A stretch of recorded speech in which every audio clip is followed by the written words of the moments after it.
welcome to Nation Now. I'm Pradeep Nambiar for news about the nation, Maharashtra and Mumbai. They say in every system there's a conflict between abiding law and arbitrary power.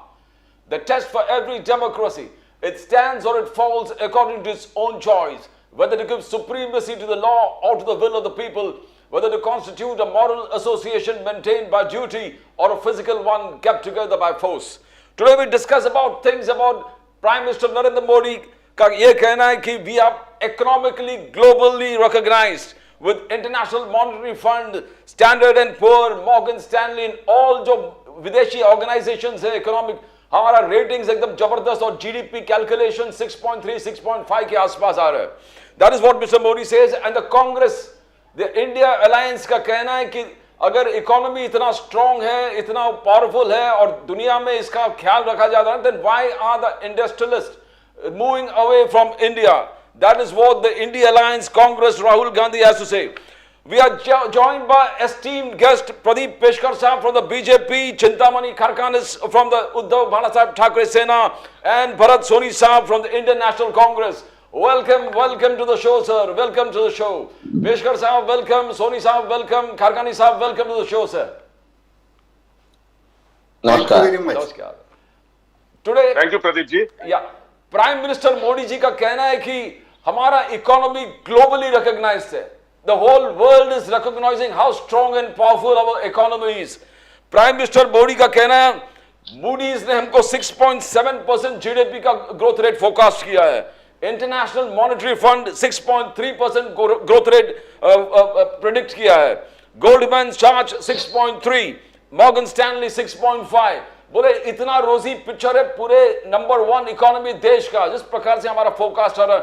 मगर India alliance Congress Uddhav बाला साहब ठाकरे सेना का कहना है कि अगर इतना रोजी पिक्चर है तो लोग इंडस्ट्रियलिस्ट इस देश के बाहर क्यों जा रहे हैं. उन्होंने कहा कि विनोद अडानी को पासपोर्ट है, गोल्डन पासपोर्ट है यूरोपियन यूनियन का. पंकज ओसवाल जी, सुरेंद्र हिरानंदानी, इन सबका गोल्डन पासपोर्ट है. Will start you from Peshkar साहब फ्रॉम द भारतीय जनता पार्टी. सर, ये मोदी साहब का कहना है कि ग्लोबली एक recognised economy, we are doing fine. जो उन्होंने दिखा दिया एक बीजेपी का कैंपेन है कि देखो स्टैंडर्ड एंड पुअर, जो वर्ल्ड इकोनॉमिक रेटिंग एजेंसीज ने इतना जबरदस्त रेटिंग दिया है हमको. That is what prime minister Modi saying, fantastic economy. But Congress का सेना तो लोग भाग क्यों रहा है देश से, इंडस्ट्रियलिस्ट देश से भाग क्यों रहा है? पेशकर साहब. बिल्कुल बराबर है.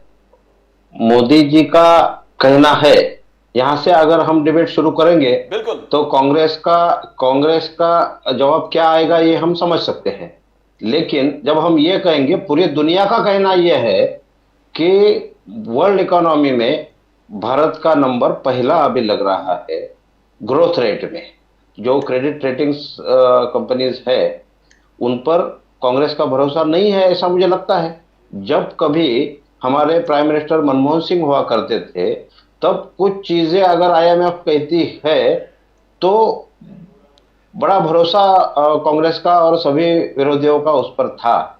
आज ऐसा क्या हुआ कि इनको आईएमएफ पे भी भरोसा उठ गया और विदेशी क्रेडिट रेटिंग पर भी भरोसा उठ गया. हम देखते हैं कि भारत की economy in spite of corona attack,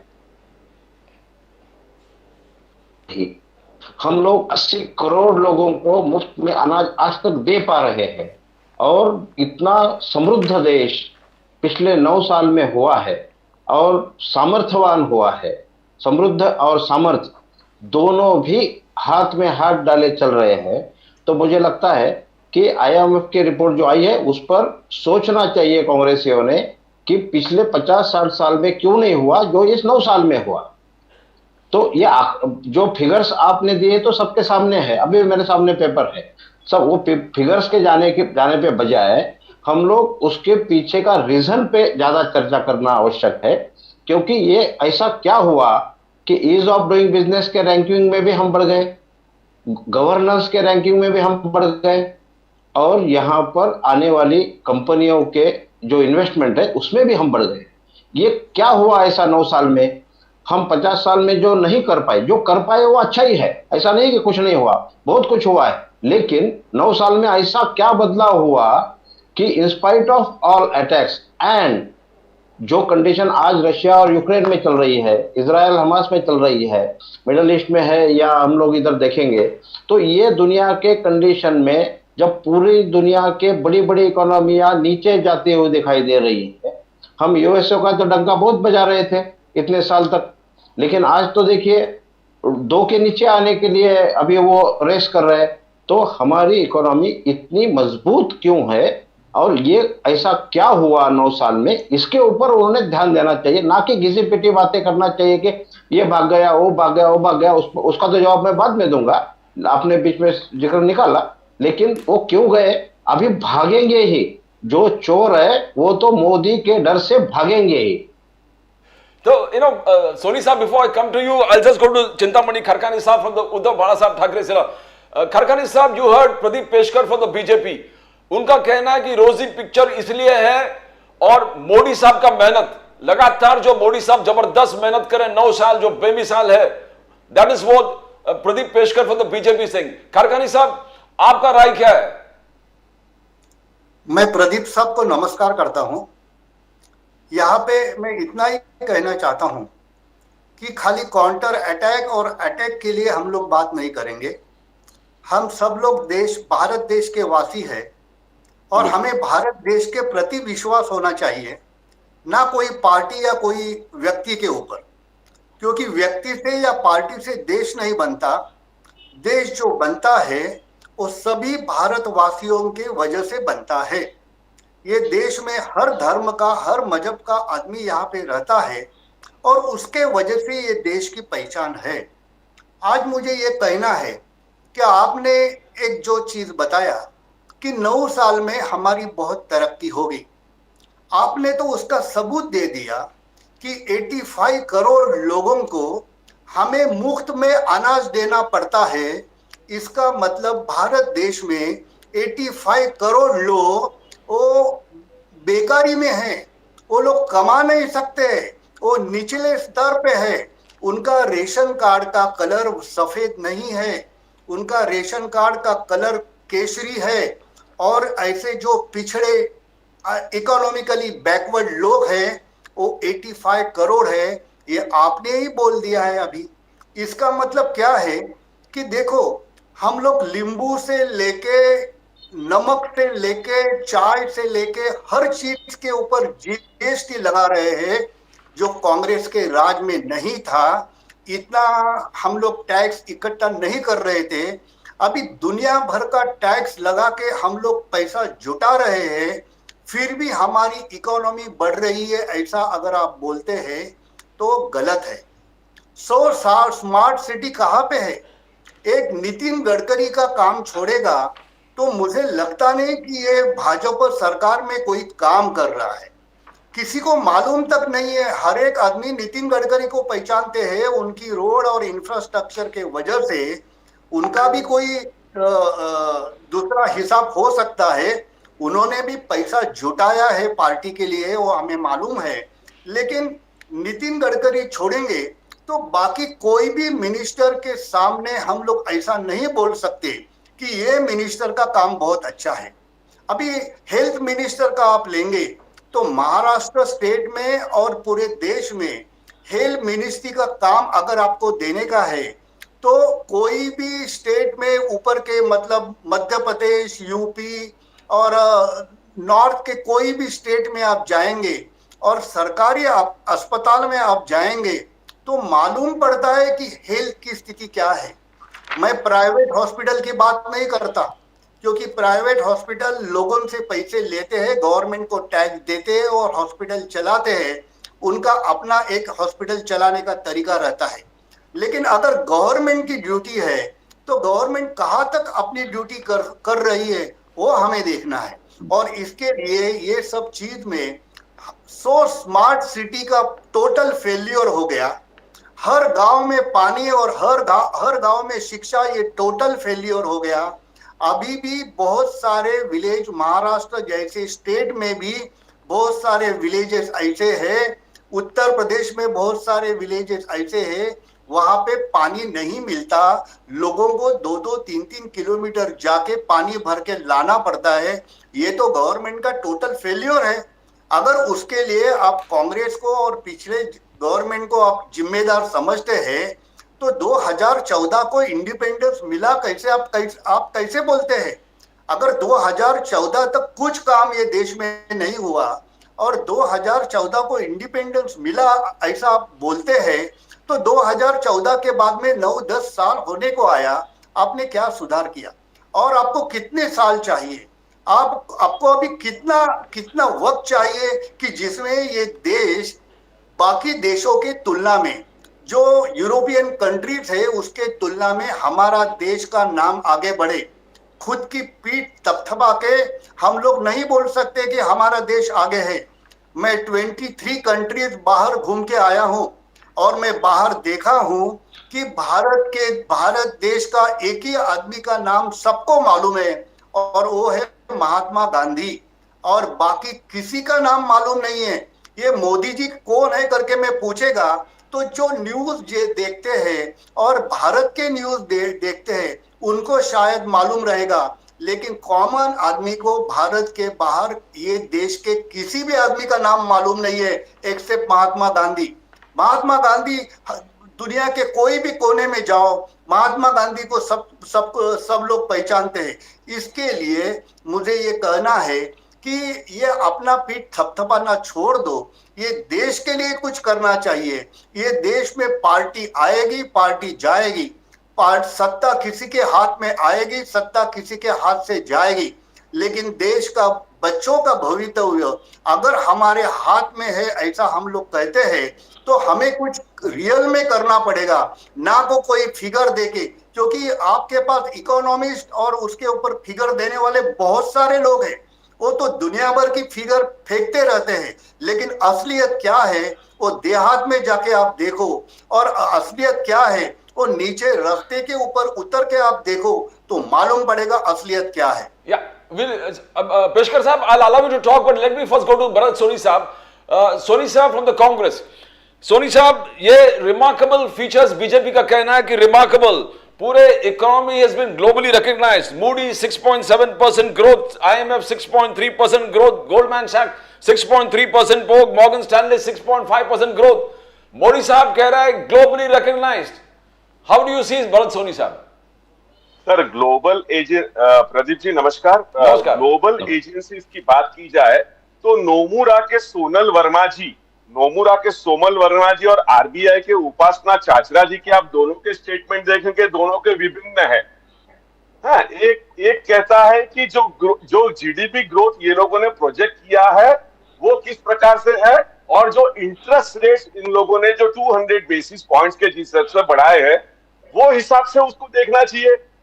और सर अगर जो दो इतनी बड़ी एजेंसीज और मूडीज के तीनों के बयान अगर भिन्न आते हो, तीनों के बयान अगर अलग अलग आते हो, तो वही कह देता है कि क्या हमारा देश की तरक्की और क्या हमारा जीडीपी ग्रोथ है। और सर अभी कारखानी साहब ने बता दिया कि जिस हमारे लाडले प्रधानमंत्री जी को 80 करोड़ जनता को 5 किलो के राशन पे जीना पड़ता है, इसको उपलब्धियों में गिनती होती है।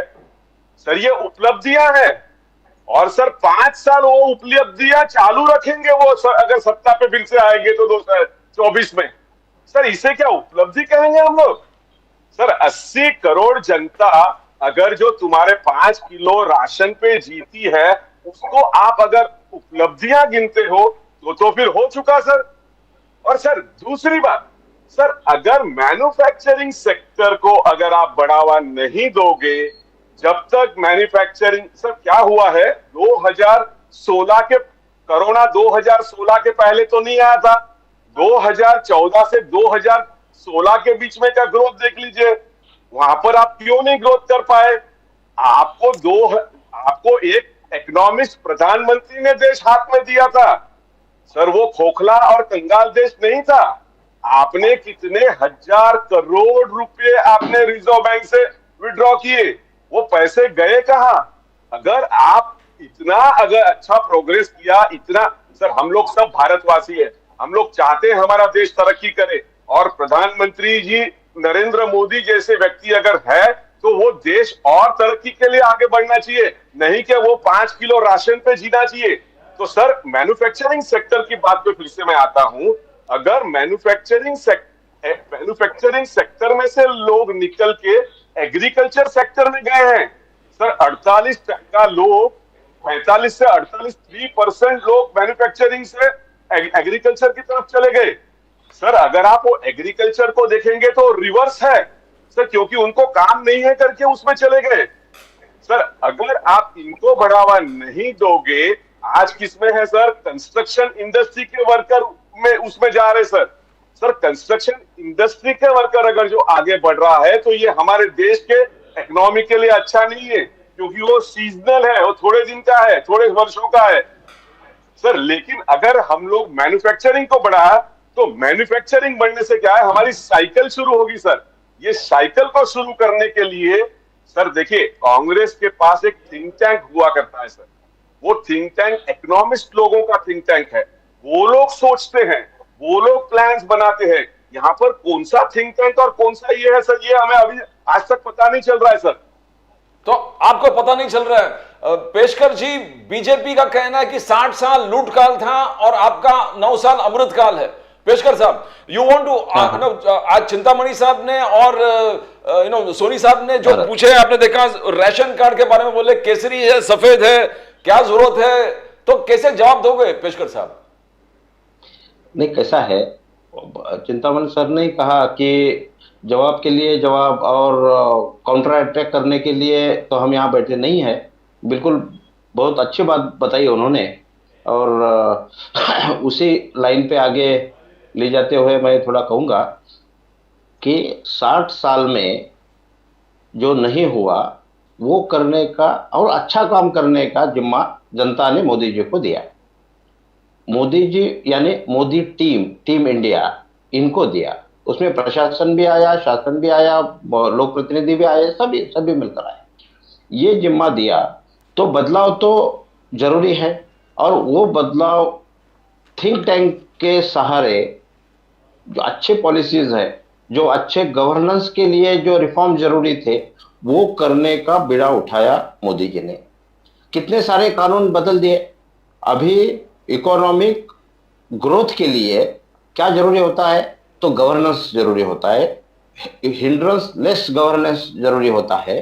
तो वो गवर्नेंस के लिए काफी सारे रिफॉर्म्स, ऑपरेशनल रिफॉर्म्स, जो ऑनलाइन फेसलेस जो ट्रांजैक्शन होने थे वो हो गए। हम इनकम टैक्स भरने वालों की संख्या पहले देखते हैं, आज देखते हैं। जीएसटी के बारे में पूरी दुनिया में देख लो, इतने कम समय में जीएसटी स्टेबलाइज हुआ, वो सिर्फ भारत देश है। इतनी बड़ी संख्या, इतने बड़े एमएसएमई, इतने सारे गृह उद्योग, सब मिला के अगर देखा जाए तो जीएसटी अभी स्टेबल हो रहा है, स्टेबल हो गया। उसका कलेक्शन ही आपको बता देता है कि कितना हमें डेवलपमेंट के लिए फंड उसमें मिलता है।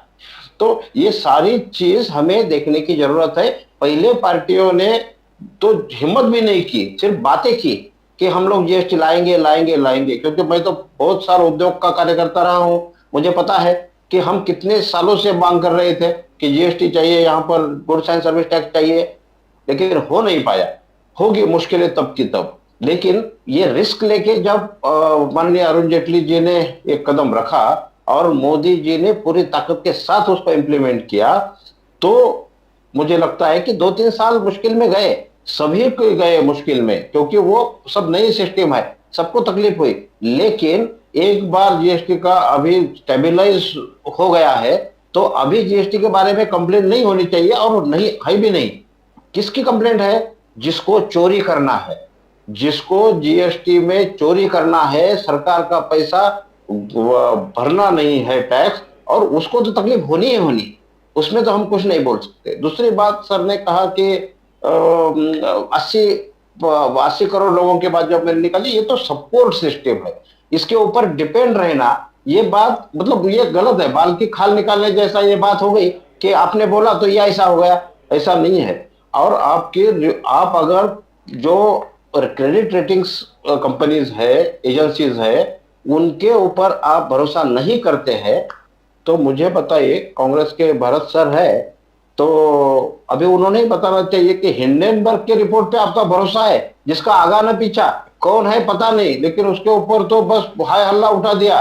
हिंडनबर्ग का आपको रिपोर्ट बहुत जल्दी मिल जाता है, समझ में भी आता है। हम आज तक दुनिया में समझ नहीं पाया कि हिंडनबर्ग है कौन, लेकिन उसके ऊपर आप हाय हल्ला मचाते हो। और आईएमएफ बोल रही है, मॉर्गन स्टैनली बोल रहा है, जो वेल रेपुटेड एजेंसीज है, उनके रिपोर्ट पर आपका भरोसा नहीं है। ऐसा क्यों है भाई? सिलेक्टिव हो आप। फॉरेन जो जॉर्ज सोरेस के रिपोर्ट पर भरोसा है, लेकिन इन पर भरोसा नहीं है। ये इस प्रकार की बातें, इलेक्शन है, ठीक है, हम भी मानते हैं कि इलेक्शन के समय आप बोलेंगे ही, लेकिन इस प्रकार की बातें थोड़े अभी बाजू में रखिए। और जो आपने कहा, हम भारतवासी हैं, हम सब भारत का कल्याण चाहते हैं, और आपको मैं धन्यवाद दूंगा भारत सर कि आपने ये मान लिया कि मोदी जी जैसा प्राइम मिनिस्टर है तो देश और आगे जाना चाहिए। इसीलिए तो मोदी जी ने पीएलआई स्कीम लाया मैन्युफैक्चरिंग सेक्टर में, इसीलिए तो मेक इन इंडिया का बोलबाला अभी सब तरह चल रहा है। आज एप्पल ने भी डिसाइड कर लिया है कि पूरा एप्पल का मैन्युफैक्चरिंग भारत में होगा। क्यों? उनको बाकी देश नहीं है, लेकिन पूरा मैन्युफैक्चरिंग भारत में होगा। इसका कारण यही है कि यहाँ का ईज ऑफ डूइंग बिजनेस का रैंकिंग, इसका इजी गवर्नेंस का रैंकिंग, और यहाँ पर शांति, ये तीनों चीजें मिलकर इंडस्ट्रियल एनवायरनमेंट मिलता है। तो इसका मुझे लगता है कि आप सभी ने स्वागत करना चाहिए। ठीक है, 2-3 महीना अभी चला लो काम, बाद में तो आपको स्वागत ही करना है। Before Soni साहब, I come to you, I'll go to Chintamani Kharkani साहब. Kharkani साहब is waiting. Kharkani साहब, जैसे आपने सुना, पेशकर साहब का कहना है कि आपको इंटरनेशनल एजेंसी का रिपोर्ट अच्छा नहीं लगता है, सिर्फ हिंडनबर्ग का और जॉर्ज सोरेस का रिपोर्ट अच्छा लगता है। Kharkani साहब, उसके ऊपर मैं तो बाद में बोलूंगा। बिल्कुल बिल्कुल सर।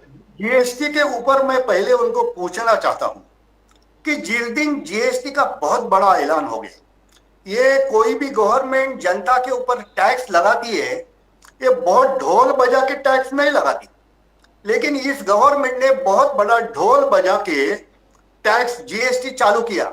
लेकिन वही GST, one nation one tax का बात अगर आप करते हैं तो पेट्रोल और डीजल के ऊपर जीएसटी क्यों नहीं लगाया? क्योंकि वो रिलायंस को सपोर्ट करना था। पेट्रोल और डीजल के ऊपर अगर वो जीएसटी लगा देते थे, उसको पेट्रोल और डीजल को जीएसटी के बाहर क्यों रखा? यही सवाल हमें उनको पूछना है। और बाकी चीज है देश का प्रेम और ये सब चीज वो बोलते थे, वो पेगासिस क्या है? पेगासिस क्या देश का प्रेम है? एक बाहर की एजेंसी जो दूसरे देश की एजेंसी है, जो मूर्ति पूजा नहीं मानती है, ऐसी एजेंसी इजराइल की, उनके हाथ में ये देश के जो इंपॉर्टेंट लोग हैं उनका पूरा चारित्र उनके हाथ में देने का, वो क्या बोलते हैं, क्या करते हैं, कहाँ पे जाते, किधर जाते, ऐसा उनके ऊपर एक नजर रखने का, ये जो चीज हो गया, इससे बड़ी घिनौनी चीज ये देश में कभी भी नहीं हुई। हम लोग इसकी बहुत कड़ी निंदा करते हैं। हमारे बीच में अगर कोई पार्टी में झगड़ा है, हर एक पार्टी का एक काम करने का तरीका अलग रहता है और पार्टी का चलने का तरीका अलग रहता है। हर एक को दिल्ली जाने का है, कोई वहां नागपुर जाएगा, कोई वहां गुजरात जाएगा, लेकिन दिल्ली जाने का सबको है। इसका मतलब ये नहीं है कि गुजरात से जाने वाले को रोको और नागपुर से जाने वाले को जाने दो, ऐसा नहीं होता है ना।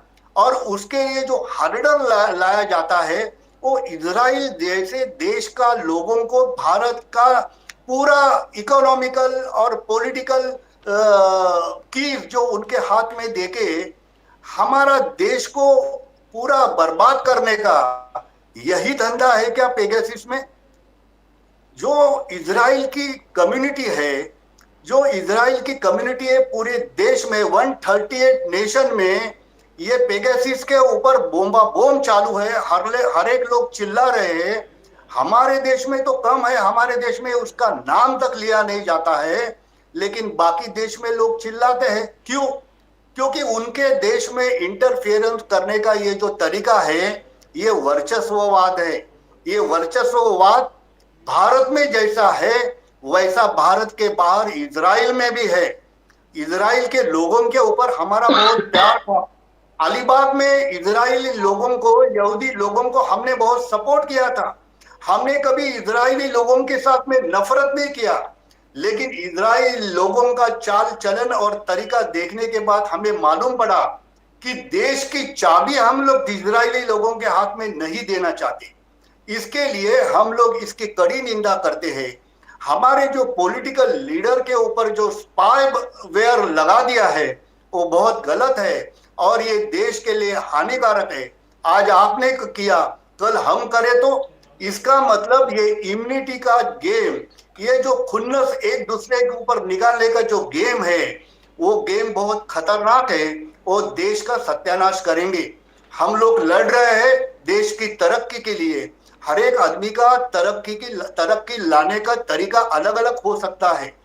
हम लोग वो तरीका जो रहता है उसके ऊपर बात करेंगे, लेकिन हम लोग दूसरे को बर्बाद कर देंगे। यहाँ पे कोई अपोजिशन पार्टी ही नहीं रहेगा।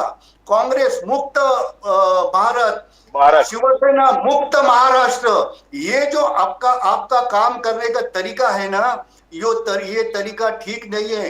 डेमोक्रेसी और कॉन्स्टिट्यूशनल जो प्रोविजन है उसके टोटल अगेंस्ट में है और यहाँ पे ये जो बात करते हैं ये बात गलत है। हमारा उनके ऊपर आक्षेप ये है कि ये देश का हर मजहब का, हर जाति का, अगर उसके पास इंडियन पासपोर्ट या इंडियन सिटीजनशिप है, वो भारत में पैदा हुआ है, भारत का नागरिक है, तो उनको जितना मुझे अधिकार है उतना अधिकार उसको भी है। तो जाति जाति में, धर्म धर्म में भेद करके ये देश तोड़ने का काम मेहरबानी करके मत करो। ये देश को जोड़ो, ये देश को मत तोड़ो। पेशकर साहब, प्रदीप पेशकर साहब, I'll come back to you. First, let me ask Bharat Soni साहब, आपने जो पूछा, सोनी साहब, जो पेशकर जी कह रहे थे कि आपको Standard Poor's, Morgan Stanley, IMF, इनके रिपोर्ट का कोई ख्याल नहीं है, आपको सिर्फ Hindenburg report, George Soros, how do you answer that? I mean, जो पेशकर साहब ने बोला।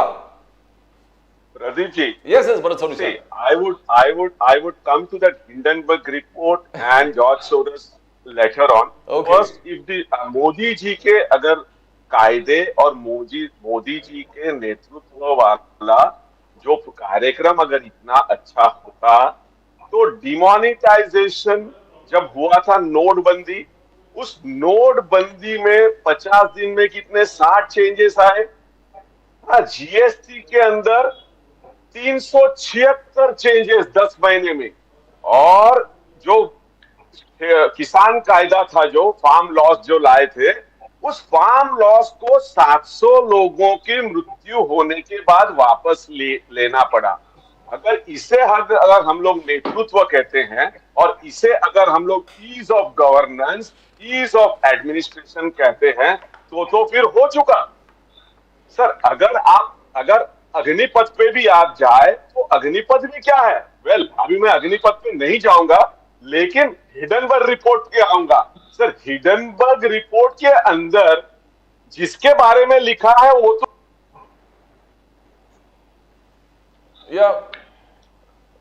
भूषण जी जरा देखिए।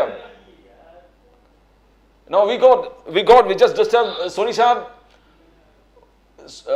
He was talking about the reports, Hindenburg report, George Soros is motivated. तो अलग अलग चीज जो पेशकर साहब ने कहा, उस चीज का टोटल रिस्पॉन्ड कर रहे थे सोनी साहब।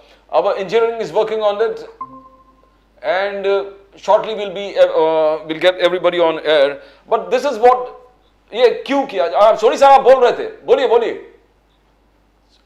भरत सोनी साहब बोलिए, आवाज। I think the engineering Bhushan, please take care of the sound. Am I audible, sir? Yes, fantastic. We can hear you. Please go on, Soni sir. So, sir, if the Hindenburg was a short-selling agency, now when वो agency अगर किसी का नाम लेती है, तो उसके ऊपर चर्चा होनी चाहिए कि नहीं? उसके ऊपर इंक्वायरी होनी चाहिए कि नहीं? अगर उसमें जो अमाउंट इन्वॉल्व है, अगर उस अमाउंट इन्वॉल्व के ऊपर भी आप नहीं कुछ बोलोगे, तो फिर तो सर क्या रहा आपका एडमिनिस्ट्रेशन और कहाँ रहा आपका गवर्नेंस? अगर आप इस बारे में भी नहीं बोलना चाहते हैं, तो आप किस बारे पे बोलेंगे सर? आप 2 करोड़ नौकरियां देने वाले थे, आप ब्लैक मनी जो बाहर से लाने वाले थे, सर वो ब्लैक मनी आ चुका क्या? अगर उसमें भी क्या था विविधता, ब्लैक मनी लाकर उसमें भी देने में क्या कि जो इनकम टैक्स भरेगा उसको सबसे पहले क्रेडिट होगा उसके खाते में। सर लोग सोच रहे हैं, लोग पूछ रहे हैं, sir doubling of farmer income कब होगा? सबको, हर किसी के घर सिर के ऊपर छत होगा 2021 में। 2020 में प्रधानमंत्री जी खुद कहते हैं कि yes we reiterate and we will be giving roof over head by 2021। Sir where are the keys? सारे लोग, हम लोग तो चाबियां ढूंढ रहे सर। सर तो जो, सर देखिए हम लोग भी कर्नाटका में, हिमाचल में और सारे प्रदेशों में हम लोग ने जहां जहां अभी सरकारें बनाई है इंडिया अलायंस के तहत, उसमें आप जो कहा उतना हम लोगों ने किया और जितना हम लोग दे पा रहे हैं उतना ही हम लोग बोल रहे हैं। हम लोग दूसरा कुछ नहीं बोल रहे सर। लेकिन अगर आप हमारी पॉलिसियां, हमारी चीज और हमारी स्टाइल अगर आप बोलने का इस्तेमाल करोगे तो फिर सर ये तो कॉपिंग हुआ सर। पेशकर साहब आप सुने, आप चिंतामणि साहब का भी सुना, भरत सोनी साहब का भी सुना, दोनों आपके पूछ रहे। चिंतामणि साहब ने आपको पेगासस के बारे में बहुत बड़ा प्रश्न पूछा, पेगासस क्यों, ये स्मार्ट सिटीज क्या हो गया, पानी का क्या हो गया, शिक्षा का क्या हो गया, अलग अलग चीज चिंतामणि साहब ने पूछा। And you heard what Bharat Soni साहब सेड कि उनका कैंपेन चालू है कांग्रेस का, आपने क्यों किया, जीएसटी क्यों किया, छोटे उद्योग बर्बाद कर दिया, डीमोनेटाइजेशन क्यों लाया और छोटे उद्योग बर्बाद हो गया।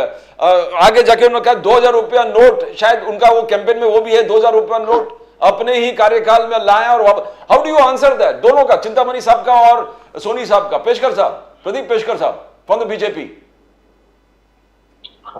पेगासस के बारे में जो चिंतामणि सर ने कहा उसमें तो फैक्ट सबको पता है कि ऐसा कुछ हुआ नहीं है। ये तो सुप्रीम कोर्ट में जो कमेटी अपॉइंट की थी, मेरे ख्याल से 2021 में वो कमेटी आई और 22 में उन्होंने पूरा रिपोर्ट भी दे दिया कि उसमें कोई बात निकली नहीं है। अभी इनका बाहर के, इस पर मैं समझ सकता हूं कि एजेंसी पर विश्वास नहीं है, सुप्रीम कोर्ट पर भी विश्वास नहीं है, तो हम क्या कर सकते हैं उसमें अभी, क्योंकि उसका ऑफिशियल फाइनल डिसीजन आना बाकी है, ठीक है। लेकिन उन्होंने तो पहले रिपोर्ट में माना है कि ऐसा कुछ हुआ नहीं है और किसी भी फंडामेंटल राइट्स का उल्लंघन यहाँ पर हुआ नहीं है और पेगासस के बारे में कोई भी चीज यहाँ पर हुई नहीं। जो कुछ भी हुआ होगा मुझे पता नहीं है, अभी सुप्रीम कोर्ट में मामला है तो आएगा फाइनल रिजल्ट। तो मुझे लगता है इस प्रकार का टेंशन क्यों बढ़ता है, ये टेररिस्ट एक्टिविटीज कंट्रोल करने के लिए ऐसे कुछ चीजें बनाई गई है दुनिया में। अगर मैं पेगासस के बारे में बात नहीं कर रहा हूं, मैं अलग बात कर रहा हूं कि टेररिस्ट एक्टिविटीज कंट्रोल करने के लिए जो जो कदम उठाने की जरूरत है वो मोदी सरकार जरूर उठाएगी, जरूर लाएगी, किसी से डरे बगैर आंख पे आंख मिलाकर लाएगी। और उसके ऊपर अगर किसी को आपत्ति है तो वो अलग बात है, हम कुछ कह नहीं सकते उसके लिए। लेकिन इस प्रकार से फिर घिसी पिटी बातें, पुरानी बातें सिर्फ निकालना और भ्रम फैलाना जनता में, ये ठीक नहीं, क्योंकि लोगों को इतना पता नहीं होता है, मेमोरी शॉर्ट होती है बहुत। पेगासस अभी भूल गए थे लोग, मैं भी भूल गया था और सर ने अभी याद दिलाया तो मुझे थोड़ा सा रिकॉल करना पड़ा कि वो तो सुप्रीम कोर्ट में चल रहा है। तो ये बात सच है कि ऐसे कुछ चीजें निकल के आती है, वही अगर हम लोग कैसेट की तरह बजाते रहेंगे और उसमें है तो कुछ नहीं, ये पता है बहुत सारी चीजें ऐसे हुए हैं, तो दूसरी ये थोड़ा भूल जाएंगे और हम लोग डेवलपमेंट पे बात करेंगे, 9 साल बेमिसाल पे बात करेंगे। ये अभी आगे आने वाली जो अच्छी इकोनॉमी के रिजल्ट्स है उसके ऊपर बात करेंगे, ये बात जरा ज्यादा अच्छा हो जाएगा। अभी दिनेश जी ने आपने क्या सवाल पूछा था दिनेश जी के बारे में? सोनी साहब ने सोनी एक तो चार्ज था कि डीमोनेटाइजेशन आप सेलिब्रेट नहीं करते हो। हाँ। यस जीएसटी के बारे में उन्होंने, हाँ जीएसटी के बारे में दोनों पूछे, सोनी साहब ने और कारखाने साहब ने। डीमोनेटाइजेशन भी लोग भूल गए, हाँ डीमोनेटाइजेशन भी भूल गए। हाँ अभी कोई टेंशन नहीं है किसी को कुछ जरूरत, अभी सब खुश है क्योंकि सब लोग ये देखते हैं कि हम लोग अभी यूपीआई पेमेंट में चले गए।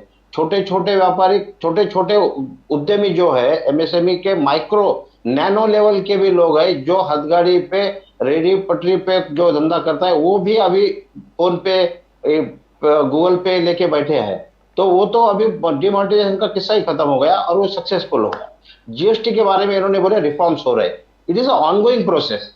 जीएसटी का या कुछ भी कानून जो है ना, ये कैसा है कि अंग्रेजों ने दिए हुए कानून आज तक जिंदा थे, इनको उसको हाथ ही नहीं लगाना है। हर चीज इनको क्या बोलते हैं उसे, इमोशनल चीज पे लेके जानी है।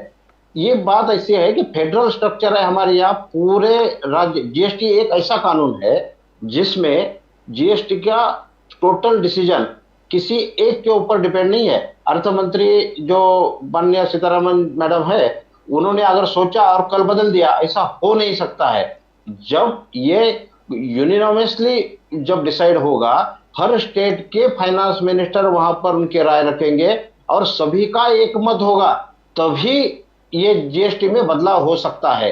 तो मुझे बोलिए, हाँ चिंतामण सर ने भी बताया डीजल क्यों नहीं लाया, तो भाई कांग्रेस वाले विरोध कर रहे, क्यों नहीं लाया? हमारी तो इच्छा है करने का।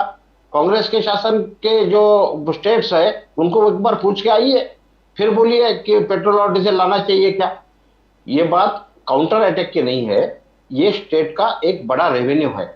आखिर हमारा फेडरल स्ट्रक्चर में स्टेट भी चलाना होता है, और स्टेट चलाना है। हम लोग सीएम डिप्टी सीएम को जिम्मेदारी देते हैं, तो उनके हाथ में पैसा भी देना चाहिए ना। तो ये जीएसटी आज तक चेंज नहीं हुआ पेट्रोल डीजल का, इसका कारण सभी स्टेट के लिए वो आज तक जरूरी लगा। हम लोग किसी के डिसीजन के ऊपर आपत्ति नहीं उठाएंगे, लेकिन सिर्फ जनता में भ्रम फैलाने के लिए हम अगर ऐसा बोलते रहेंगे तो गलत बात है। जीएसटी के काउंसिल में रिफॉर्म्स होने के लिए सभी स्टेट के अर्थ मंत्री इररेस्पेक्टिव ऑफ पार्टी उनकी जरूरत, और एक भी अगर विरोधी मत है तो वो पास नहीं होता है। तो अभी जीएसटी हमारी सबकी जिम्मेदारी होती है, आपकी हमारी सभी पार्टियों की, जो जो सत्ता में है उनकी रिस्पॉन्सिबिलिटी है कि जीएसटी में क्या पास होना है और क्या नहीं होना है। हम यहाँ बैठ के कुछ भी बोलेंगे और वहां हमारे जो फाइनेंस मिनिस्टर है वो अलग बात करेंगे, ये हमें शोभा नहीं देता है। ये इस प्रकार से डबल गेम नहीं होना चाहिए। हम लोग यहाँ पर इकोनॉमी पे बात करने वाले लोग हैं, तो सच बोलना चाहिए।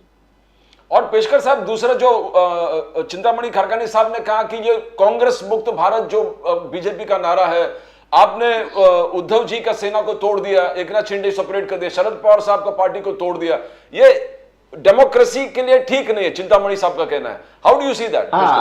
हाँ, बिल्कुल बराबर है। थोड़ा मैं खरकानी साहब को एक कहूंगा कि भाजपा की आइडियोलॉजी समझिए, इस पर भी वो बोलेंगे मुझे पता है, लेकिन भारतीय जनता पार्टी राष्ट्रीय विचारों पे काम करने वाली पार्टी है। हम व्यक्ति के खिलाफ युद्ध नहीं लड़ते हैं, हम विचारों के खिलाफ लड़ते हैं। कांग्रेस मुक्त यानी कांग्रेस यानी कोई वो समझते हैं कांग्रेस यानी व्यक्ति, वो व्यक्ति पूजा में क्या बोलते हैं, व्यक्ति पूजा में वो लिप्त हो गए हैं।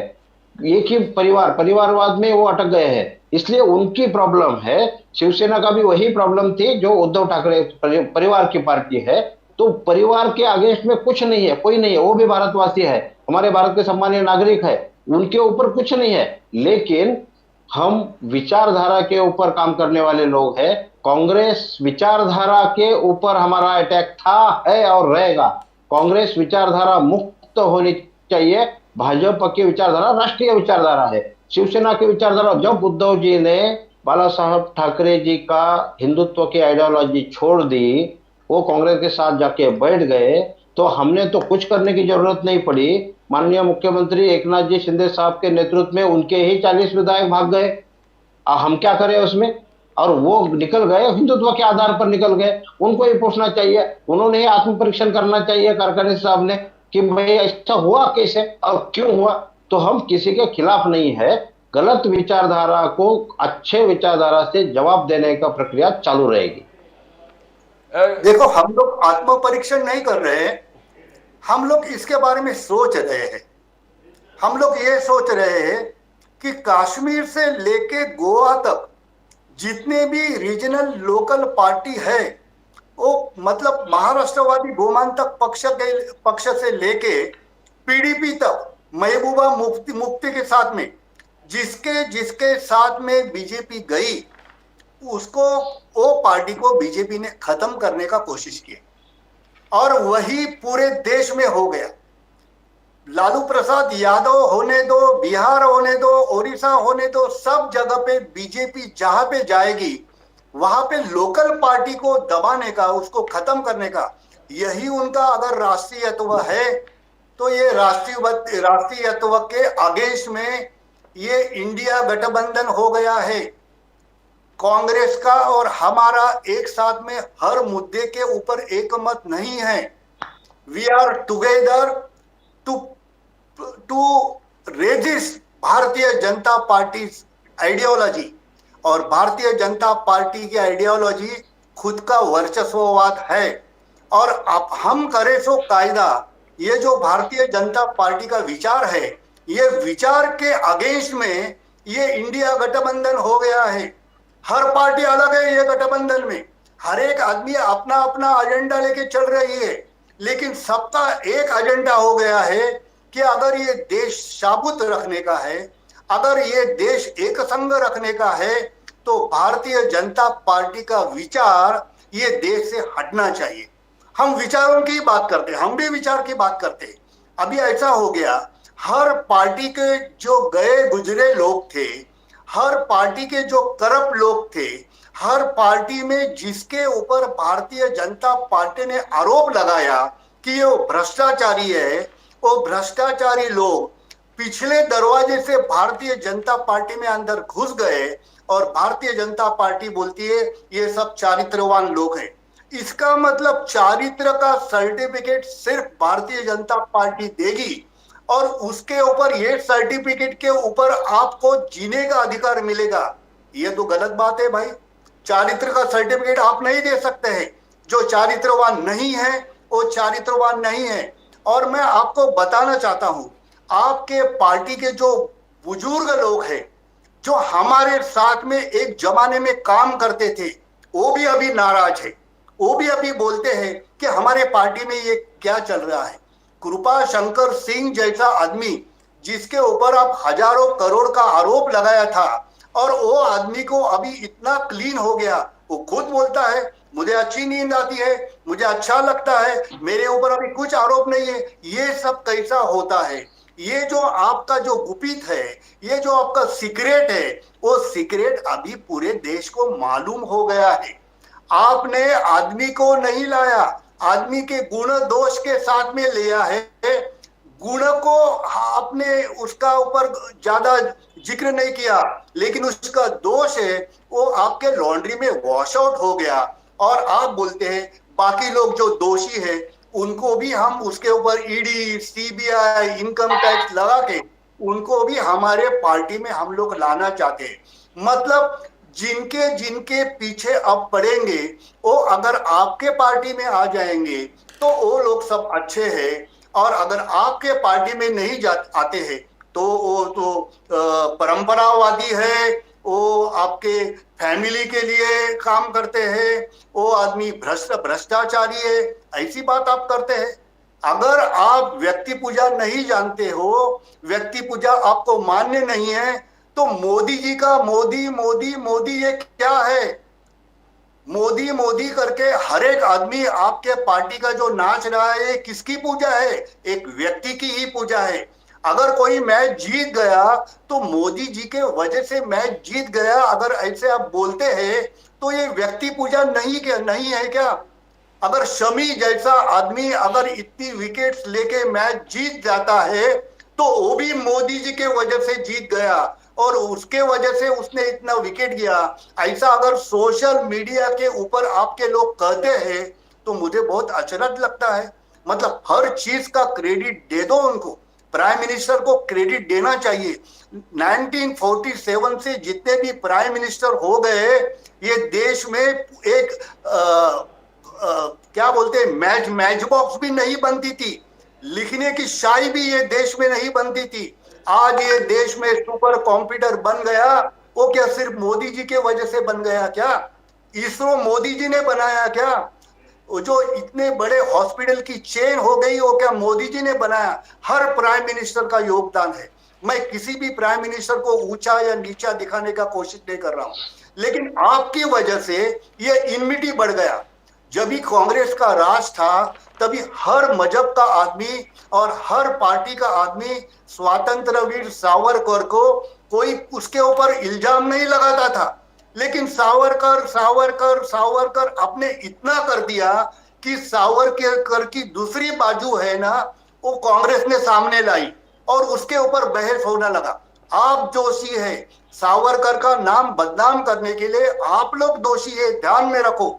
सावरकर हमने बचपन में पढ़ा, सावरकर के ऊपर हमने बचपन में बहुत भाषण दिए, तभी कांग्रेस का राज था, हमें किसी ने रोका नहीं। सावरकर जयंती करने के लिए हमारे ऊपर रोक नहीं थी, क्योंकि सावरकर के बारे में कोई भी गलत बात नहीं करता था। आपने सावरकर को इतना बड़ा करने का कोशिश किया, और सावरकर का और आपका कोई संबंध नहीं था। वो हिंदुत्ववादी ठीक है, लेकिन वो सावरकर आपके पार्टी के नहीं थे। राष्ट्रीय स्वयंसेवक संघ और सावरकर का कोई लेना देना नहीं था। उन्होंने तो हिंदू महासभा निकाली थी, लेकिन हिंदुत्व को आप इतना बढ़ाना चाहते थे कि कांग्रेस के राज में भी जो बड़े बड़े नेता थे, जो सामर्थ्यवान लोग थे, जो हिंदुत्व के लिए बात करते थे, वो सब हमारे हैं, क्योंकि आपके पास दिखाने के लिए कोई है ही नहीं। आपके पास ऐसा कोई नेता नहीं है कि आप देश के सामने उसको रख सके, सिवाय मोदी जी। पहले आपके पास कोई भी इतना बड़ा नेता नहीं था। इसके लिए वल्लभ भाई पटेल को अब हमारे बोलते हैं, इसके लिए विवेकानंद को आप हमारे बोलते हैं, और उनके ऊपर आप हमारा अधिकार है ऐसा करके आप बता रहे हैं। ये गलत है। ये पूरे देश के लोग हैं। वल्लभ भाई पटेल को ये पार्टी के भले पार्टी से होने दो, लेकिन उन्होंने देश के लिए काम किया। आप 370 आर्टिकल के ऊपर बात करते थे। 565 स्टेट जो ये देश में थे पहले, जब हमें इंडिपेंडेंस मिला, वो 565 जो छोटे छोटे स्टेट्स थे, राजा महाराजा था, उनको अनेक्स करके ये देश को एक बलवान देश बनाने के लिए जो वल्लभ भाई पटेल ने काम किया था, वो एक जमाने में कांग्रेस के प्रेसिडेंट थे, वो आप भूलना नहीं। और इसके लिए कांग्रेस ने क्या किया, ये जो आप बोलते हैं ना, तो 370 आर्टिकल से कई गुना ज्यादा कांग्रेस ने काम किया है। नहीं तो हैदराबाद और जूनागढ़ हमारे देश में नहीं रहता था। ध्यान में रखो, ये देश में भी हजारों छोटे छोटे राज्य होते थे, और आपको तो अभी यही चाहिए। मतलब आपका एजेंडा क्या है? कोई बड़ा राज्य के लिए, स्टेट के लिए आप सपोर्ट नहीं कर रहे। आपको महाराष्ट्र तोड़ने का है, आपको विदर्भ अलग करने का है। मतलब महाराष्ट्र के उत्तर महाराष्ट्र, दक्षिण महाराष्ट्र, पश्चिम महाराष्ट्र, दक्षिण महाराष्ट्र, ऐसा सब करने का है। मतलब एक स्टेट है उसको भी तोड़ना चाहते हैं, एक देश है उसको भी तोड़ना चाहते हैं, एक राज्य का अलग अलग राज्य बनाना चाहते हैं। इसका मतलब तोड़ो फोड़ो और अपना वर्चस्व दिखाओ, ये सब आपकी राजनीति है। ये राजनीति जनता को मंजूर नहीं है। एक चीज ध्यान में रखो, आपको 37% वोट मिला है, और 37% वोट बोलेगा तो बाकी का पूरा 63% वोट जो है वो आपके अगेंस्ट में गया है। आज इंडिया अलायंस होने के बाद में हम लोग जो बात करते हैं वो ये 67% वोट के ऊपर बात करते हैं। आपके प्राइम मिनिस्टर ने, आपके बोलोगे तो हमारे प्राइम मिनिस्टर मोदी जी हमारे प्राइम मिनिस्टर है, हमारे देश के प्राइम मिनिस्टर है। उन्होंने बताया था कि हर एमपी एक देहात को गोद में लेके वो देहात को बहुत बढ़िया बनाएगा। कितने देहात को बढ़िया बनाया आपने? 500 देहात बढ़िया एक साल में बनने वाले थे। आज तक 10 साल में कितने देहात का अमूलाग्र बदल हो गया। सचिन तेंदुलकर ने एक देहात लिया था, उसमें कुछ स्कूल वगैरह उसने डाला। ऐसा एक भी आप एग्जाम्पल नहीं दे सकते हैं। भारतीय जनता पार्टी के एमपी ने ऐसा दिखाना चाहिए कि एक एमपी ने 5 साल में 5 देहात को एक स्मार्ट देहात बनाया, और वहां पे हर चीज आ गया, और वहां के देहात के लोगों को बाकी लोगों के ऊपर, बाकी देहात के ऊपर और स्टेट के ऊपर डिपेंड रहने का जरूरत नहीं है। ऐसा एक भी देहात आपने नहीं बनाया। आपने सो स्मार्ट सिटी का बात किया था, कहाँ पे सो स्मार्ट सिटी? करकानी साहब, गुजरात में जाके देखो। करकानी साहब, आपने बहुत बड़ा आरोप लगा, 50-60 इश्यूज निकाल दिए। अभी पेशकर साहब को बोलते हैं एक एक इश्यूज को आपको बताएं, बिकॉज बहुत बड़ा लिस्ट है आपका। मैं चाहता हूं कृपा करके देशकर साहब इसके ऊपर कुछ बात करें। बिल्कुल, हम लोग जानने के लिए तरस रहे हैं कि हमारे 500 देहात कहाँ पे है, हमारे 100 स्मार्ट सिटी कहाँ पे है, हमारे बिल्कुल 100 लिस्ट भेज देंगे, आपको लिस्ट भेज देंगे। हर साल जो बनने वाले थे वो कहाँ पे है, हमें देखना चाहते हैं, हम लोग देखना चाहते हो। मैं अहमदाबाद में जाके देखना चाहता हूँ। अभी कलकर्णी साहब थोड़ा सोनी साहब को बोलने देते हैं, उसके बाद पेशकर साहब जवाब देंगे आपको। सोनी साहब, यू हर्ड के ऊपर अहमदाबाद जो सिटी का जो बस स्टेशन आपने दिखाया था, कोई चाइना का बस स्टेशन का फोटो डाल के आपने दिखाया था कि ये अहमदाबाद सिटी का बस स्टेशन है, वो कहाँ पे हम लोग ढूंढ रहे हैं, वो प्लीज बताओ हमें कहाँ बिल्कुल पे? बिल्कुल पूछता हूँ। 25-30 आपने टॉपिक्स उठा दिए खरकनी साहब, ये 5 मिनट बोलिए बोलिए आप। सोनी साहब, you reply, you heard what Peshkar ji said, you heard what Chintamani साहब सेड। बोलिए बोलिए सोनी साहब, then will. Sir my half of the मेरी जो बहुत सारी जो मेरी कमेंट्स थी ना, वो चिंतामणि जी ने पूरी कर दी जो बोलने के। लेकिन मैं एक बात पे जरूर कहूंगा कि प्रदीप पेशकर जी ने पूछा परिवारवाद के बारे में, एक टिप्पणी की उन्होंने, बड़ी सरकास्टिक टिप्पणी की। तो सर परिवारवाद क्या सिर्फ कांग्रेस को ही लागू है? कांग्रेस में ही परिवारवाद है? अभी परसों 2 दिन पहले आपने स्टेट प्रेसिडेंट बनाया कर्नाटक में, वो परिवारवाद नहीं है? और वो बाप बेटे दोनों मिलकर परिवारवाद से लड़ेंगे। सर सबसे बड़ी हंसी उस बात पे आती है कि बीएसआर येदियुरप्पा जी और उनके बेटे ये दोनों मिलकर परिवारवाद के लिए लड़ेंगे। सर तो क्या लोगों को गुस्सा नहीं आता होगा? लोगों को हंसी नहीं आती होगी? और सर आप 25 साल पहले का महाराष्ट्र में देखिए, जहां पर बाला साहब ठाकरे जी, उद्धव ठाकरे जी और प्रमोद महाजन जी ने युति बनाई थी, उसके तहत आप लोग सत्ता पे आए। आप लोग इलेक्शन भी नहीं जीत पाते थे महाराष्ट्र में। आप लोग, अगर मराठी में कहावत है, त्यांच्या कुबडीवर बसून सत्तेवर आला। और सर गरज सरो आणि वैद्य मरो, ऐसा समझ के आप उनको आप अभी निष्कासित कर रहे हो, उनको दूर कर रहे हो, उनमें झगड़ा लगा रहे हो, उनके ही एमएलए। आपका ऑपरेशन लोटस क्या है सर? आपका ऑपरेशन लोटस दूसरा कुछ नहीं है, एमएलए की खरीदारी है सर। अगर आप महाराष्ट्र में, अगर आपका इतना अच्छा काम है और आपका इतना अच्छा गवर्नेंस है, तो सर कराइए तुरंत चुनाव। आप महानगर पालिका के चुनाव कराइए, वो जो नगर पालिका है उसमें चुनाव कराइए, वहां पर आप क्यों चुनाव नहीं करा रहे सर? सर इसलिए ये कह, और सर आप ही लोगों ने कहा था कि हम ऐसा प्रशासन देंगे, हम आप ही की बातें आपसे। सर अपोजिशन का काम है कि नहीं प्रश्न पूछना? ये पहली बार ऐसा हो रहा है कि सरकार अपोजिशन से पूछती है कि आप जवाब दीजिए। सर ये बड़ी ताज्जुब वाली बात लगती है। तो no will go after Peshkar साहब, आपने सुना a long list of Chintamani Karkhani साहब, बड़े लिस्ट है। और we will give enough time, Pradeep ji, we will give him enough time, we will not interrupt him also. Let him reply. उनके list वो पहले ही भेज दिए थे, मोदी साहब के report card, right from surgical strike, Balakot strike, UPI payment, one nation. तो पेशकर साहब बोलिए। नहीं, लंबा चलेगा। अगर इस पर हर एक चीज पर बात करेंगे जाएंगे तो लंबा चलेगा। ये तो घिसी-पिटी बातें हो गई। मैं नासिक से हूँ, इसलिए थोड़ा सावरकर जी के बारे में ज़्यादा आपको बता सकता हूँ। चिंतामणि सर ने तो बोला कि हमने भाषण दिए, तो लेकिन ऐसा है कि वो अभ्यासक भी है, कांग्रेस के अच्छे नेता भी है, लेकिन अपने शिवसेना के।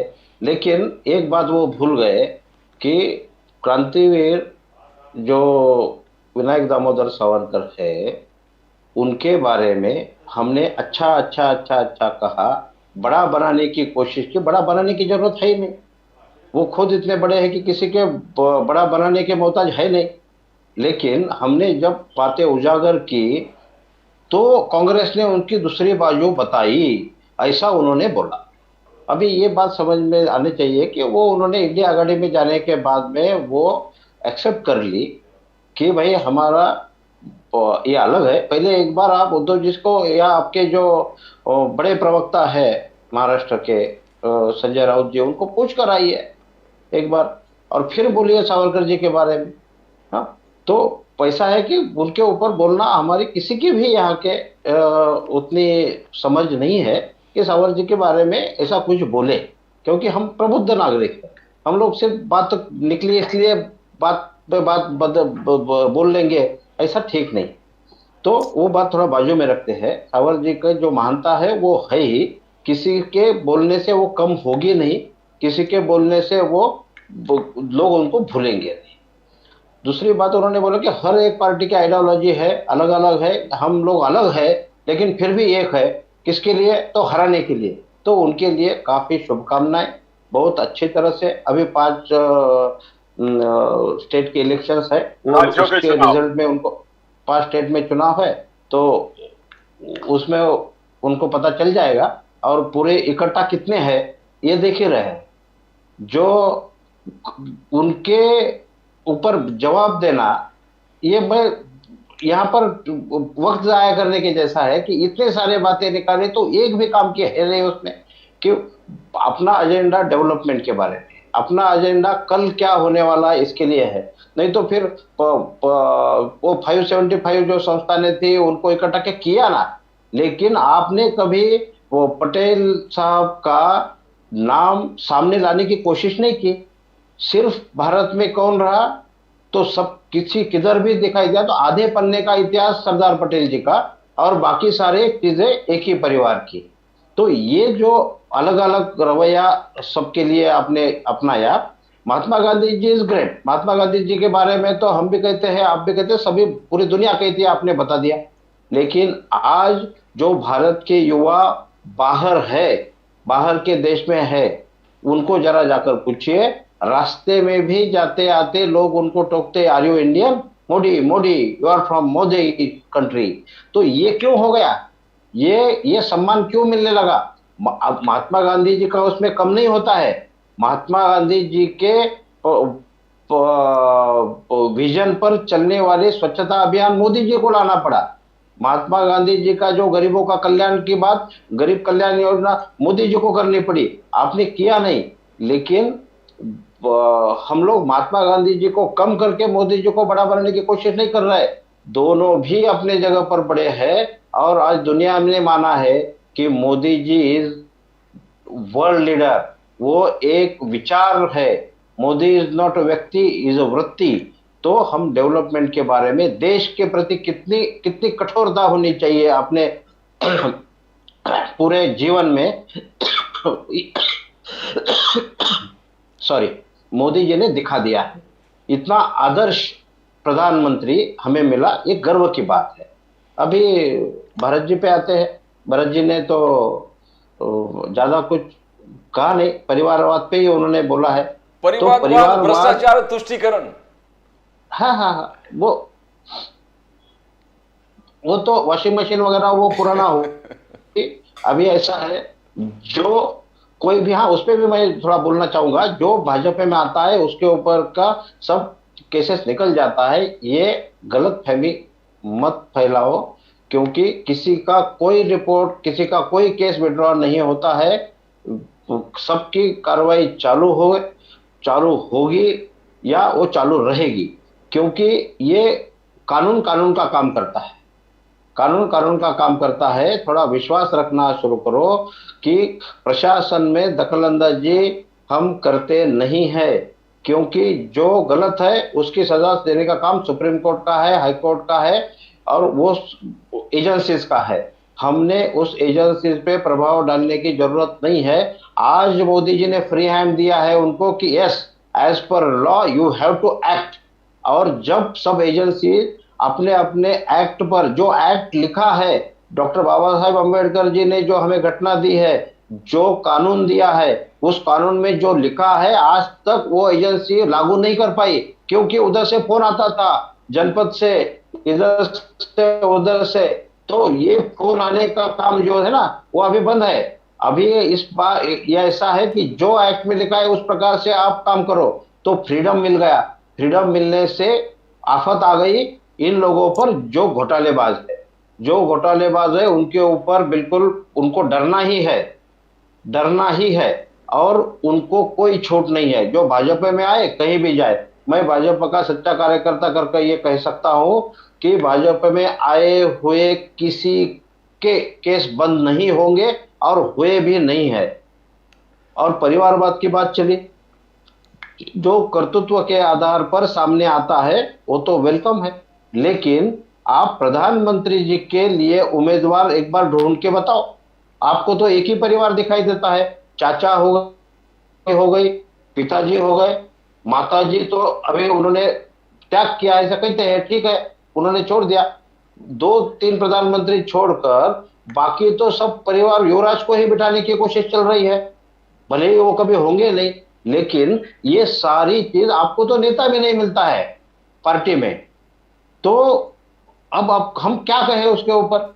लेकिन भारतीय जनता पार्टी में ये बताओ, हम तो गर्व से कहते हैं कि अगला अध्यक्ष भारतीय जनता पार्टी का कौन होगा। आपको 70 साल लग गए परिवार के बाहर का अध्यक्ष करने के लिए, अभी देखिए हमारे यहाँ अगला कौन है पता नहीं। कभी भी कोई भी कार्यकर्ता उस श्रेणी में जाकर बैठ सकता है।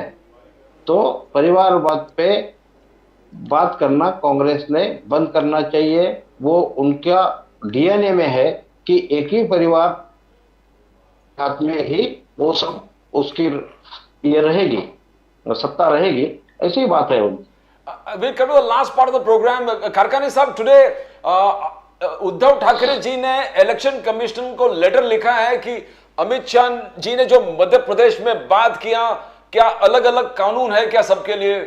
बीजेपी के लिए अलग कानून है, बाकी ऑपोजिशन के लिए अलग कानून है, उस पर थोड़ा रोशनी डालेंगे सर करकनी साहब? देखो, इलेक्शन कमिश्नर का जो रूल्स एंड रेगुलेशन है, वो इलेक्शन कमीशन कहती है कि धर्म के नाम के ऊपर आप मत मांगो। मत मांगना गलत है, अनकॉन्स्टिट्यूशनल है, ऐसा करके इलेक्शन कमिश्नर बोलता है।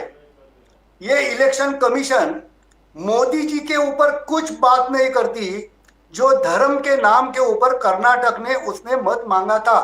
बोलो बजरंग बली की जय बोलो और सिक्का मारो, ये बात जब भी मोदी जी ने कही थी तभी इलेक्शन कमिश्नर चुप बैठे थे। इलेक्शन कमीशन उसके ऊपर जरा भी टिप्पणी नहीं की। और हमारे जब भी सुरेश प्रभु जब भी ऐसे बात कहते थे, वो इलेक्शन में शिवसेना प्रमुख बाळासाहेब ठाकरे जी और बाकी लोगों का मतदान का हक निकाला गया। ये कहा कि राजनीति है, मतलब हम करे सो कायदा।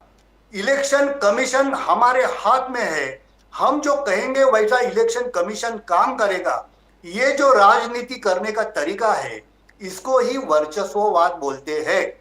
पार्टिसिपेटिव होना चाहिए। न्याय व्यवस्था, न्याय संस्था, इलेक्शन कमिश्नर और बाकी जितने भी लोग हैं, प्रशासन, एडमिनिस्ट्रेशन, जितने भी लोग हैं, ये सब स्वायत्त होने चाहिए और एक फ्रेमवर्क में वो लोग काम करना चाहिए।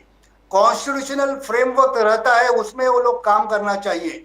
अगर दूसरे के फ्रेम में और कोई आके हस्तक्षेप करे तो वो अनकॉन्स्टिट्यूशनल होता है। इसके लिए शिवसेना प्रमुख का जो मतदान हक निकाला था, मतदान से उनको 6 साल के लिए रोका था, क्यों नहीं मोदी जी को मतदान का हक निकाल के उनके ऊपर 6 साल की रोक लगाई जाए। इसके लिए हम लोग बोलते हैं डोंट बी पार्शल। ये हमारे लिए एक न्याय और दूसरे के लिए एक न्याय। मैं तो शेषन को बहुत मानता था। शेषन ने ये इलेक्शन का जो प्रक्रिया है उसमें इतना बड़ा बदलाव लाया था, तभी कांग्रेस ही सत्ता में थी। शेषन ने ये दीवार के ऊपर वॉल पेंटिंग करने का, पोस्टर लगाने का, ये सब बंद किया था। 24 घंटा पहले से कोई हुक चू नहीं करती थी। अगर शेषन के लोग घूमते थे, मतलब इलेक्शन कमिश्नर के लोग रात में घूमते थे और किसी को पकड़ा जाता था तो उसको सीधा जेल में भेजा जाता था। आपने एफिडेविट में कुछ गलत बात की तो गलत बात लिखने के बाद में उसकी उम्मीदवारी या अगर वो चुन के आ गया तो उसको खारिज किया जाता था, उसको जेल भेजा जाता था। यहाँ पे हमारे प्राइम मिनिस्टर कभी लिखते हैं मैं डबल ग्रेजुएट हूँ, हमारे प्राइम मिनिस्टर कभी लिखते हैं मैं अनमैरिड हूँ, हमारे प्राइम मिनिस्टर लिखते हैं मैं मैरिड हूँ। ये अलग अलग एफिडेविट करके इलेक्शन कमिश्नर को बताया और इलेक्शन कमिश्नर चुप बैठा। इसका मतलब क्या है? अनकॉन्स्टिट्यूशनल बर्ताव हो रहा है, इसके लिए इलेक्शन कमिश्नर को हमें पूछना है कि ये अब आपको कैसा चलता है। ये सब हनुमान के नाम के नाम लेके हम लोग ये जो राजनीति कर रहे हैं और मत मांग रहे हैं, ये कैसा चलता है। तो हम भी मत मांगेंगे, हम छत्रपति शिवाजी महाराज और जय भवानी जय शिवाजी करके मत मांगेंगे, तो आप हमारे ऊपर अभी इल्जाम लगाने वाले हैं क्या, हमारे ऊपर एक्शन लेने वाले हैं क्या? तो ये गलत बात चल रही है, अनकॉन्स्टिट्यूशनल है। इसके लिए ये देश सभी धर्मों का है। इसके लिए उद्धव जी बोलते हैं कि उन्होंने ये गलती किया है, अगर आपने एक गलती किया और आपको माफ किया गया तो हम उसके आगे और 10 गलती करेंगे, आप हमें माफ करेंगे क्या? Yeah, Soni Saab, you want to add? Then we'll end with Peshkar Saab. Pradeep ji, I want only 15 seconds for right to reply. बोलिए. See, प्रदीप पेशकर जी ने कहा कि महात्मा गांधी जी के विचार अभी भी जिंदा है। मध्य प्रदेश में एक महिला गोली लेकर महात्मा गांधी जी के पुतले को गोली मारती है, वो इनकी कार्यकर्ता है। तो ये महात्मा गांधी के विचारों के बारे में नहीं बोले तो अच्छा है। दूसरा, कानून का काम करता है। सर, अगर कानून का काम करता होता तो जिसके खिलाफ आप 70,000 करोड़ का आरोप लगाते हो उसको ही मिनिस्ट्री में ले लेते हो आप, तो उसका कानून कब काम करेगा सर? दूसरा, सर, कर्तृत्व के आधार पे, मीन्स आप करे तो कर्तृत्व के आधार पे परिवारवाद चलेगा, लेकिन हमारा आदमी कर्तृत्व के आधार पे नहीं है। आज आपको राहुल जी से डर लग रहा है। राहुल जी जो प्रश्न पूछ रहे हैं उसका जवाब नहीं है आपके पास। और सर, कांग्रेस के प्रेसिडेंट सीताराम केसरी भी हुआ करते थे सर, और आप ही लोगों ने कहा था कि ये गांधी ही बनेगा, तो लो मल्लिकार्जुन खड़गे जी बने। और प्रधानमंत्री के उम्मीदवार हमारे पार्टी में बहुत सारे हैं। और सर, इंडिया अलायंस जो है, उस इंडिया अलायंस को पहले सत्ता में तो आने दीजिए सर। 2024 तो इंडिया अलायंस का है, और सर तब सोचेंगे कौन सी पार्टी का प्रधानमंत्री होगा और कौन होगा। आज से क्यों आप उसको प्रोजेक्ट कर रहे हो सर? आप मध्य प्रदेश में प्रोजेक्ट करिए, आपका मुख्यमंत्री का उम्मीदवार कौन है। पेशकर साहब, यू हर्ड चिंतामणि, कहना चाहूंगा सर। या चिंतामणि खरकानी साहब सुने, आप भरत सोनी साहब को सुने। You are scared of Rahul Gandhi. Peshkar साहब, बिल्कुल हम बिल्कुल डर गए हैं राहुल गांधी से। तो सारा देश, अभी ये हंसने वाली बात है, सारा देश डर रहा है कहीं ये ना प्रधानमंत्री बने। इस प्रकार की बातें हो रही है, क्योंकि क्या है, इन्होंने मान लिया अभी कि आने दो भाई। जिसको आपने पप्पू कहा था, आज देश को मालूम है पप्पू कौन है? नहीं मालूम है, बिल्कुल सबको पता है कि क्या किसका क्या रोल अभी बचा है और वो क्या करने जा रहे हैं। जो भारत देश के बाहर जाकर भारत देश की प्रतिमा खराब करने की कोशिश करते हैं, उनके जिनके मित्र जॉर्ज सोरेस है, उनके बारे में हम ना कहें तो अच्छा है। लेकिन इवेंट मैनेजमेंट अच्छा चल रहा है इंडिया का। इवेंट मैनेजमेंट के लिए बिल्कुल शुभकामनाएं, अच्छा चलने दो। आपको प्रधानमंत्री जी के उम्मीदवार ढूंढने की जरूरत नहीं पड़ेगी, इसके लिए आप तकलीफ लेने की जरूरत नहीं है, क्योंकि उसकी जरूरत ही पड़ने वाली है। 400 प्लस हमारा इंडिया अलायंस है तो आपका बीजे पार्टी है क्या सर? हमारा अगर इंडिया अलायंस है तो आपका बीजे पार्टी है क्या? 400 भारत हमारी पार्टी भारत है, आप भी भारत है, तो ऐसा है तो आपको कोई तकलीफ देने नहीं चाहते हम लोग। 400 प्लस मोदी जी और कमल आने वाला है, कोई टेंशन की बात नहीं है। जो भी काम बचे हैं वो अगले 5 साल में मोदी जी बिल्कुल पूरा करेंगे, यही इतना ही उसका जवाब है। एक चीज कारकानी साहब, यू जस्ट फिनिश, कारकानी साहब सेड दैट दोगला कानून जो चल रहा है कि एक ऑपोजिशन को इलेक्शन कमीशन, कैसे, उसका जरा जवाब दे दे पेशकर साहब। कारकानी साहब, मैं बोलूं? नहीं वो पेशकर साहब बोलेंगे। आपका जो सवाल था, हाँ डबल कानून नहीं डबल कानून है नहीं, ये भ्रम की बात है। इलेक्शन कमीशन का काम करता है, और शेषन जी का पूरा भारतवर्ष का एक नागरिक जो है ना, वो उनके प्रति आभार व्यक्त करना चाहेगा सबको ये निवडणूक प्रक्रिया जो है, इलेक्शन कमीशन का जो प्रोसीजर है वो डिफाइन करने का और इलेक्शन कमीशन के अधिकार क्या है वो दिखाने का काम टी.एन. शेषन साहब ने किया।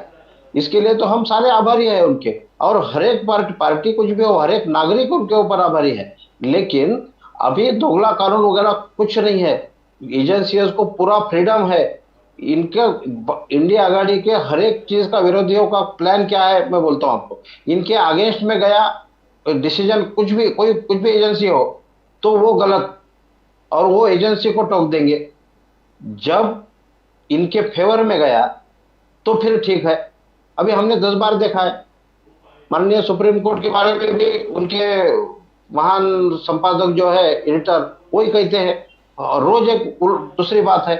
तो इनके फेवर में जब डिसीजन जाता है तब ये बोलेंगे कि ये बराबर चल रहा है, नहीं गया फेवर में तो ये मोदी जी का हुकुमशाही है। You want to respond, खरकानी साहब, last 1 minute इसके ऊपर तो जवाब नहीं हो सकता है ना।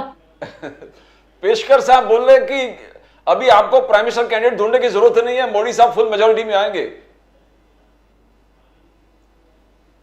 मैं बात करूं? हाँ बोलिए, लास्ट 1 मिनट बोलिए ना। मैं उनको शुभेच्छा देता हूं। हर पार्टी के कार्यकर्ता को अपने पार्टी के बारे में ये बोलना चाहिए, लेकिन एक चीज मैं उनको बताना चाहता हूं कि अभी देश का वातावरण पहले जैसा नहीं है। 2013-14 में जो सोशल मीडिया को हाथ में लेके आपने राहुल गांधी को पप्पू ठहरा के या कांग्रेस को विलन करके सबको दबाया, और बीजेपी का इतना बड़ा दाल किया आपने, और बीजेपी को इतना बड़ा दिखाया, और मोदी जी को इतना बड़ा दिखाया, और मोदी जी का हिंदुत्व बोलेगा तो इतना बड़ा दिखाया। इसका ये रिपरगेशन अभी आ रहा है। यही सोशल मीडिया आपके गले का फंदा बन गया है। अभी सोशल मीडिया से आप भाग नहीं सकते। अभी ये देश का 140 करोड़ लोग आपके खिलाफ में करेगा, और सोशल मीडिया आपको भागने देगा। आप कितना न्यूज़पेपर और कितना भी चैनल आपके हाथ में ले लो, आपके कितने भी उद्योगपति आपके विचार का चैनल चलाने दो, लेकिन ये 140 करोड़ देश है ना, वो आप कभी भी दबा नहीं सकते। भारत देश का बड़ा वैशिष्ट्य है। भारत देश अगर कोई भी अच्छा आदमी लगे तो उसको अपने सर के ऊपर बिठा देता है। मैं आपको बताना चाहता हूं, 2014 तक मुझे ऐसा लगता था कि नरेंद्र मोदी जी सचमुच देश का भला करेंगे, ऐसा मुझे भी खुद को लग रहा है। 2016 में जब लंदन में एक हॉल में उन्होंने भाषण किया, और वो भाषण में भारत देश के डॉक्टर सब चोर है करके उन्होंने बता दिया, और वो कैसे चोरी करते उसका सब उन्होंने शब्दांकन किया। वो सब देखने के बाद मुझे मालूम पड़ गया कि ये आदमी देश की बदनामी सचमुच कर रहा है।